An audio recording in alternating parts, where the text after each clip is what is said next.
Introducing the Paddy Power World Darts Championship.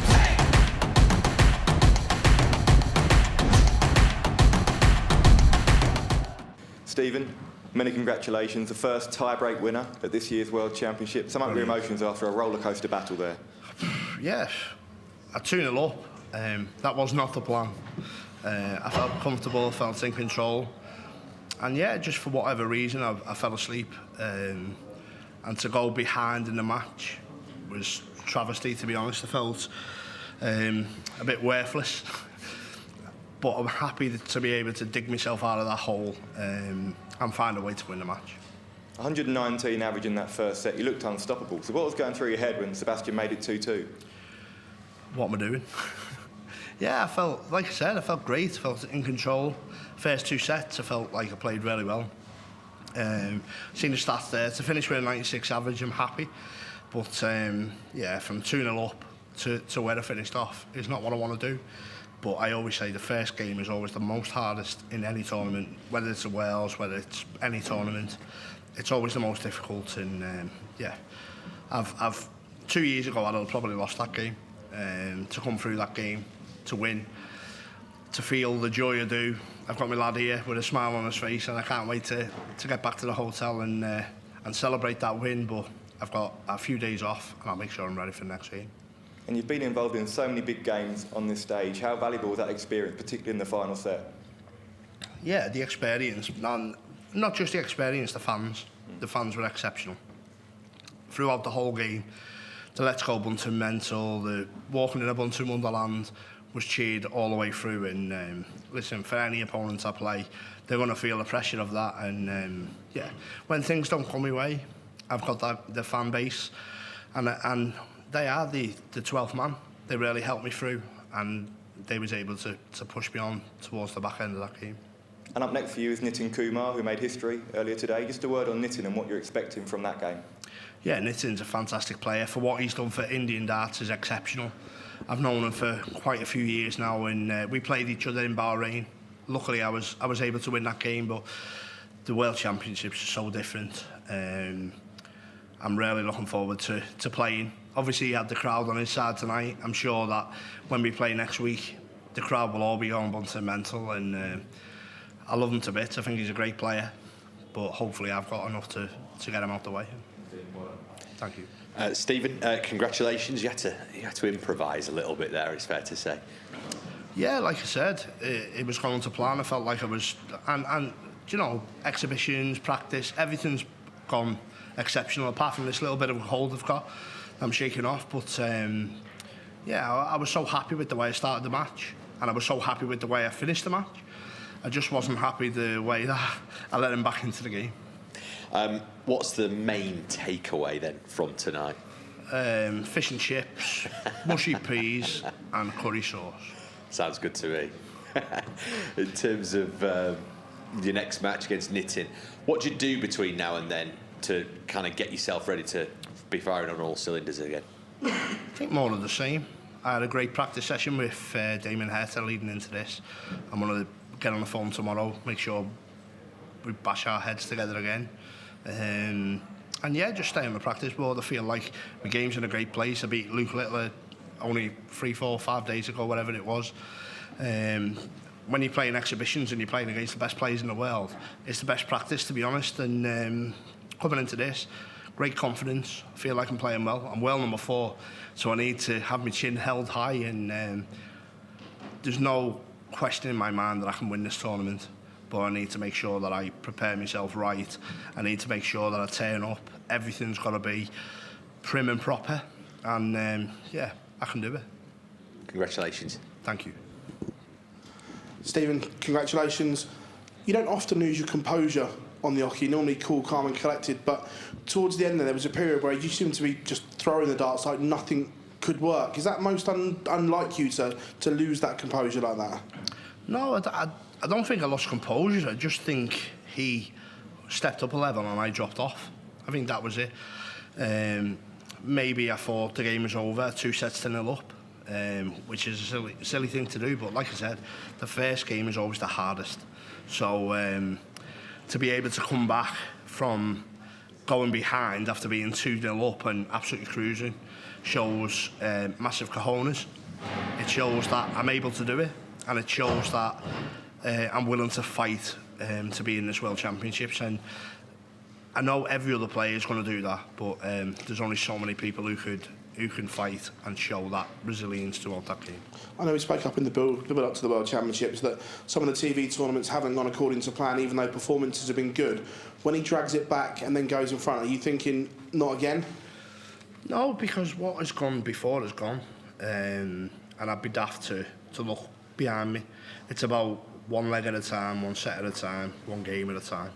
And yeah, it's not about what's gone before, it's about what's coming. And listen, I've played in this World Championship so many times. I've done it with the Lakeside. I was able to find a way to win that championship, and I'm going to do everything in my power to be able to win this championship. I'm 40 now. There's not many years left, but I'm going to make sure I win it before I retire.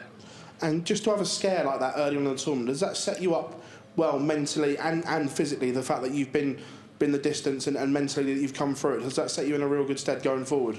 Yeah, definitely, and it was a scare that I brought on myself, so that makes it more sweet that I was able to overcome that. But yeah, I must do better. Stop bringing scares on that I don't need. It was a game that I was so in control of, and yeah, I let myself down a bit. But listen, I got through. If I'd have lost, I'd have been hiding under some rock outside somewhere, but thankfully I was able to get through the game. Like I said, 96 average, I think, in the end. I'm happy with the performance. I'm happy to get over the line. And the first game is always the hardest. So now, it just comes easier. Thank you. Stephen, congratulations on the win. We saw a little bit of aggression from you, which we perhaps don't normally see, particularly in that third set after POX had come back so well. When that comes out of you, do you feel like that helps you lift your game a little bit, or is it something you try and hide a bit more? I'm not really an aggressive player, but I just felt like, yeah, I was a bit lethargic in that third and fourth set. And maybe that's to do with feeling a bit under the weather, or I don't know. The first two sets felt great. I felt great in the practice, and for whatever reason I lost that bit of composure. But like I said, it shows a true champion to be able to get through that game. When you go behind, I was able to find the fight, the courage. I've got my family here, I've got my management here, I've got all them fans in that arena, I've got my sponsors on my shoulders. There's a lot of pressure. I'm world number 4. I don't want to go out of this tournament, I want to win it. So I was able to find that fight, and I'm still in. You mentioned your practice there and practicing with Damon Heta. I know previously in preparation for this tournament you'd done with Luke Humphreys. I think Luke Littler didn't end up doing it with you before. Is there anyone else you've been practicing, anything like that? No, just Damon, to be honest. I think Damon's a fantastic player. Luke was busy. The other Luke was busy. I'm world number 4. Van Geren lives too far away. So there's not too many people, to be honest, to ring. But yeah, you're rubbing shoulders with the best players in the world anyway. I've done 8 exhibitions over the last 2 weeks. I feel in great fettle. I feel like I'm playing probably the best dart of my life. Like I said, I beat Luke Littler the other week. And yeah, I'm ready to fight for this title. I've had a few days off now. I'll make sure to get rid of this bit of a chesty cough, and I'll be back fighting and ready to go. And back on Nitin Kumar next. Obviously, you talk a lot about the crowd and it being on your side. I don't know if you caught his game earlier with all the crowd support on there. No, did he win? Are you worried about the crowd potentially turning against you because it's something that you might not have had for a long time? No. Only because I'm Stephen Bunting. I'm the people's champion. They're all going to go Bunting mental no matter what happens. You heard them tonight. And in diversity, when I went behind, they were there to be able to pick me up and spit me out and get me over the line. And yeah, the crowd's unbelievable. My fan base, I think my YouTube's almost at 100,000. But I'm just a normal person. It's nice to be able to relate to the crowd and give something back to them, show people that I am normal. And yeah, I'm absolutely, well, slightly normal. But yeah, I'm so happy that I was able to get over the line, and yeah, we go again. Thank you. Stephen, well done on that win. Just on Scott's point there, what would happen if the crowd just did turn against you, just turn heel and started booing you out of the building? Would you go full Hulk Hogan and try to give it some back? Oh, listen, the crowd's been unbelievable to me over the last 3 years, whatever it may be. And if that was the case, I'll have to deal with it. But I can't see that happening, to be honest. I think no matter who I play, I've played Luke Littler on this stage last year, and I had all the crowd on my side. Yeah, I believe I've got the best fan base in darts. I've got the best social media in darts. I've got the best management in darts. I've got the best family in darts. And the only thing I'm lacking is the World Championship, and it's coming this year. It seemed for about 40 minutes there was a wasp on your opponent's shoulder, and that seemed to coincide with him playing a lot better.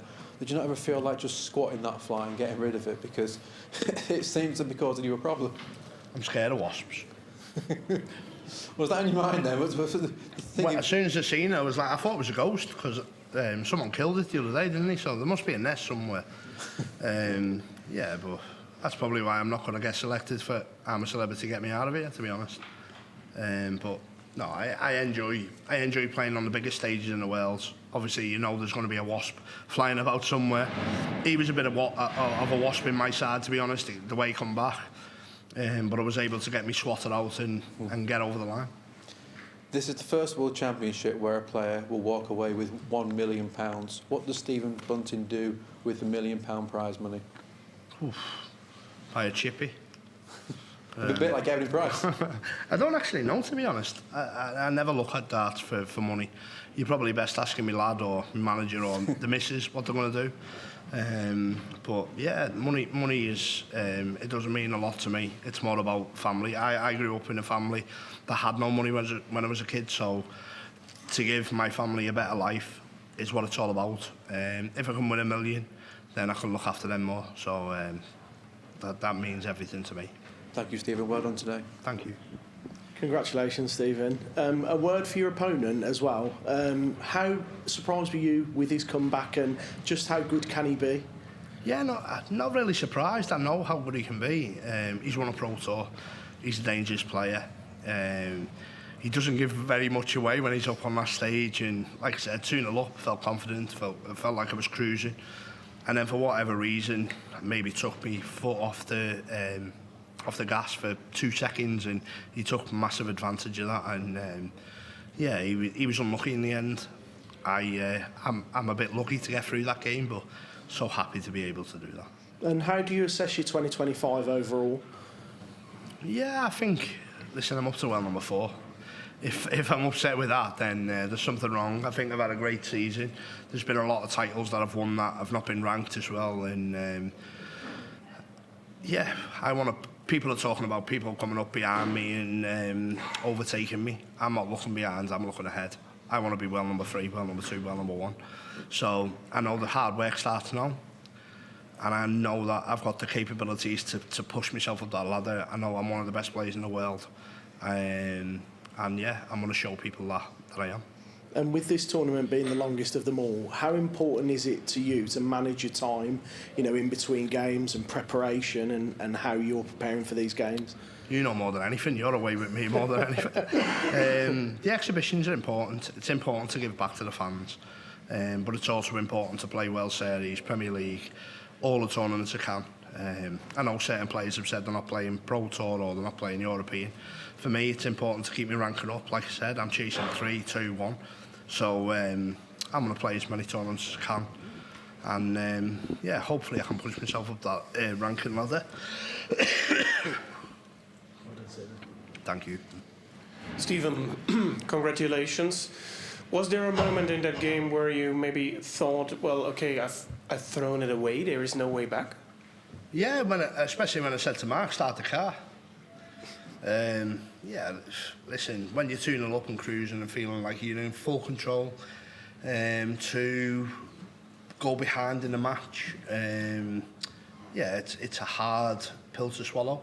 But like I said, I'm so happy to get over that line. That game has taught me a lot. I need to learn a lot from that game as well. And I'm still on the tournament. I'm still dangerous. I can still win. So what can that win give to you? Well, another 10 grand, I think. No, it's important to learn from that, to go 2-0 up and don't fall asleep. to believe in myself, even though things don't happen all the time. And listen, you're up there for so long, you're bound to, your mind's bound to wonder. And tonight, luckily, I was able to pull myself through, and I promise you, that won't happen again. The set play was maybe against you tonight, or did it help you in the end to win that? Are you a fan of that, or would you wish to play a World Championship also in a match play system where you would have been up by 6-1, 6-2 after the first 2 sets? No, I enjoy the set format. Listen, my record in the World Championships is really good. I've had 2 semi-finals here, and I'm 40 now. I want to win this title, and I'll give myself 10 years to do it. Hopefully I can do it this year, and then I can relax for the next 9. So that's the plan. But yeah, the long goal was to make sure I'm in the next round. I was able to do that tonight. Wasn't the best game, but for the first 2 sets it was. The last one from me, we have seen you play incredible stuff also on the floor where other players had some problems and you don't have your Bunting fan army there supporting you. So what makes you also be in blistering form in that other environment where people also say it's maybe another sport? Yeah, I think I'm one of the best players on the floor. I'm one of the best players on the European tour. I've proved that with the rankings. Sometimes you turn up at darts and you can put as much practice in as you want. Sometimes it doesn't happen. But for me, like I said, the fans are a massive part. When I come here, Ali Pally, you hear the Bunting army up the hill. You see the people dressed in the Bunting shirts, the Bunting hats, singing "Let's Go Bunting Mental." And for me, this is an unbelievable venue. I'm so happy that the PDC was able to extend the contract for it. I can't wait to move into the Great Hall next year, and hopefully I can come back and defend my title. Thanks a lot. Thank you. Last 1 or 2. Hi, Stephen. Hello. Congratulations. Thank you. I understood you using a hypnotist. Can you explain that? Sleep. Yeah, it's really important for me. I believe that he helped me with my sleep, with feeling confident. Yeah, I've been seeing him now for probably 3 years. So there was a lot of visualisation in the early days where I'd visualise picking a trophy up, and I went on to win the Masters. But it's so important. Nathan Aspinall uses him as well. There's a few players now who use him. But it's so important to be able to go into a game feeling positive, and yeah, he's really helped over the last few years. Right. Thanks. Stephen, you showed so much resilience when your opponent levelled the tie there. What's it like for you having your family in the crowd? Having your lad there must be the best feeling in the world as a dad. Never mind having me, he's there telling me to hurry up. He's waiting for the chippy. Chippy, shut now. No, but I suppose, in terms of emotions, what did you do to manage those emotions? Yeah, it's amazing. Listen, I hear him in the crowd more than anybody, and he's my biggest fan. No matter how loud the crowd is, the Bunting mental chants and everything, he's the person I look for. I've got another son at home who's, I know when the walk-on goes on, he starts crying, so he's going to be another up-and-coming person who's going to push me on. But I've got a great family. Like I said, I've got brilliant fans. I've got a great management. I've got great sponsors. And yeah, the Stephen Bunting train is carrying on. And who's going to stop me? And finally, question, how do you feel about the current state of darts in Liverpool for juniors? Do you think it's in a good position? In where? In Liverpool, northwest area? Yeah, I think so. Obviously, I'm living in St Helens now, and yeah, St Helens has been a hotbed for darts for several years. Michael Smith, Alan Tabbin back in the day, Dave Chisnall, who's moved to Morecambe now, and myself, and yeah, I think it's in a great position. I feel great to be Liverpool's #1 as well, but that adds pressure, so I try not to think about it, but thanks for bringing it up. Introducing the Paddy Power World Darts Championship.